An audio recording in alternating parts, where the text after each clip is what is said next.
But first, it's been back to business for the executive today after 5 months of stalemate. Alleviating financial hardship is the agenda, and when he slipped out to talk to Hearts and Minds late this afternoon, I asked the Deputy First Minister how they hope to do that.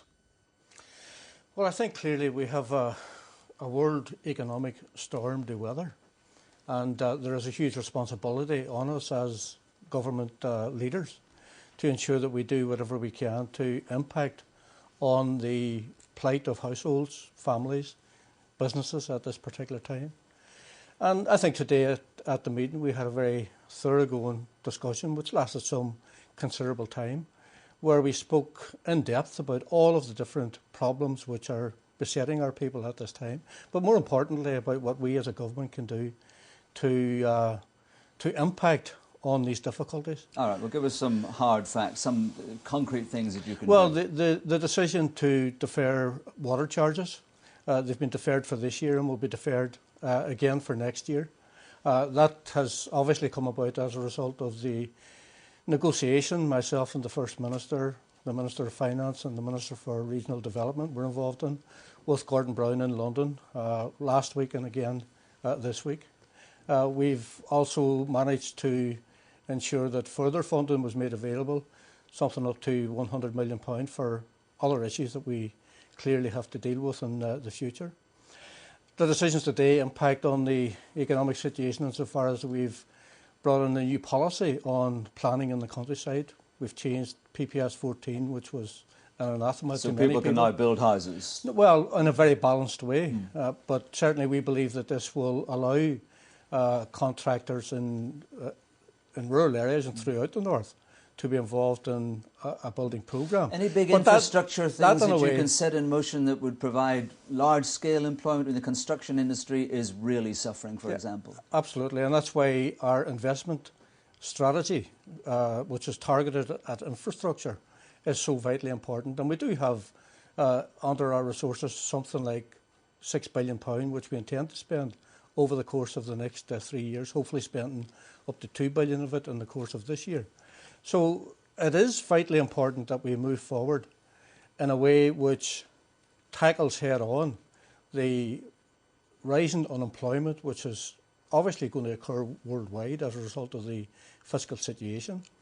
And we hope that we can alleviate the difficulties that have been afflicting the construction industry by some of the decisions that we have taken and will take over the course of the next period. And of course next week we're having a very dedicated meeting of the executive where single issue item is the credit crunch, the economic downturn, and how we, in a joined up way, because we've asked all of the government departments to come forward with their ideas about what they can do to contribute to a policy and a programme which will serve the needs of the people. This is the first executive meeting for 5 months. Is it not a scandalous neglect of your responsibility as the Deputy First Minister that you haven't been at an executive meeting for 5 months with all this going on? Well, I naturally regret the fact that there wasn't an executive meeting for 5 months.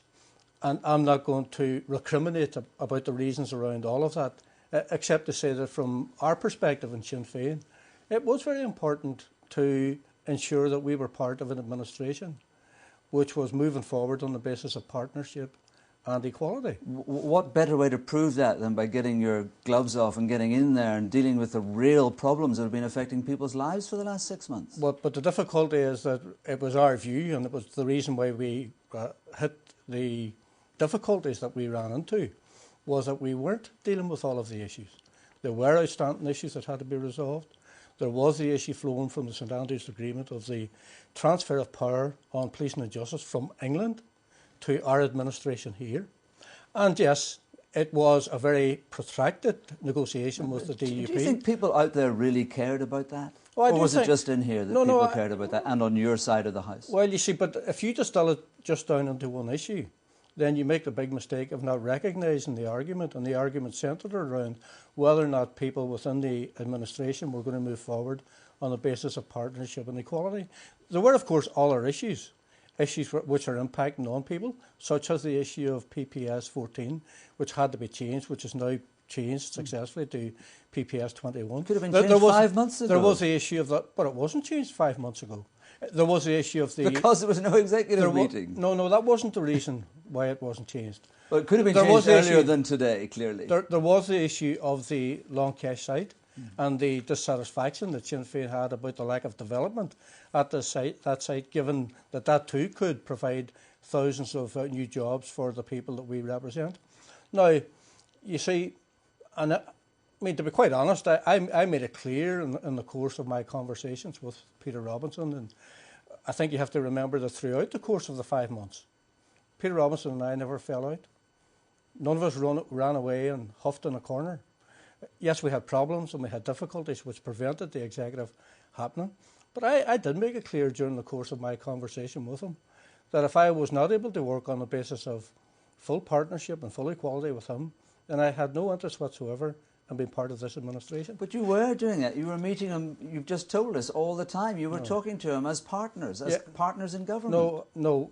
My view of it during the course of that period was that we needed to ensure that people who said they were committed to partnership and equality showed that by their actions and by the decisions that they were prepared to take. You remember and recognise that it's not just the issue of the transfer of powers in policing and justice, but that was an important issue because we, within our political party and within our support base, presented the biggest issue that Republicans and Nationalists had to deal with over the course of recent years. And there have been many difficult decisions taken over the course of the last 15 years in this peace process. And the issue of policing was absolutely critical. Because and we the DUP had always made it clear all along that they agreed that they wanted to press ahead with the devolution of policing and justice as soon as possible. But in our view, it wasn't happening. So you took your ball away? No. I mean, I'd be very honest with you, and I said this to Peter Robinson.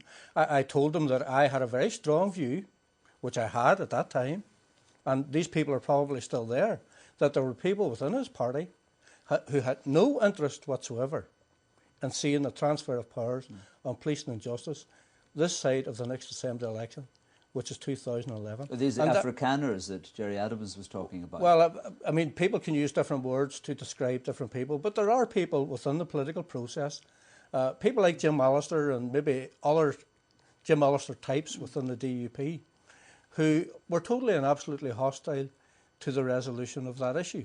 But now, it was important on the Republican side, Mr. McGuinness, who have no interest in a settlement at Stormont. There are people on the Republican side, the Chief Constable tells us, who are day and daily trying to assassinate police officers. Yeah, and they're a very tiny minority.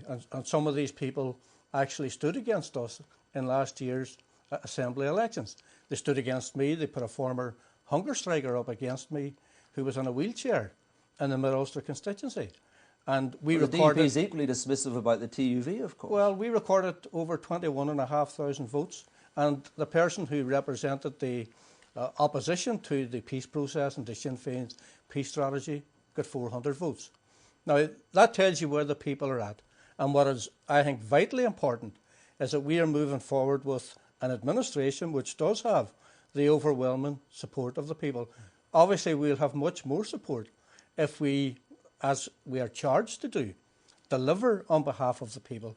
And that's what today's meeting was about. And I believe that we can now move forward uninterrupted with further meetings of the executive, sure in the knowledge that the transfer of powers on policing and justice are going to happen.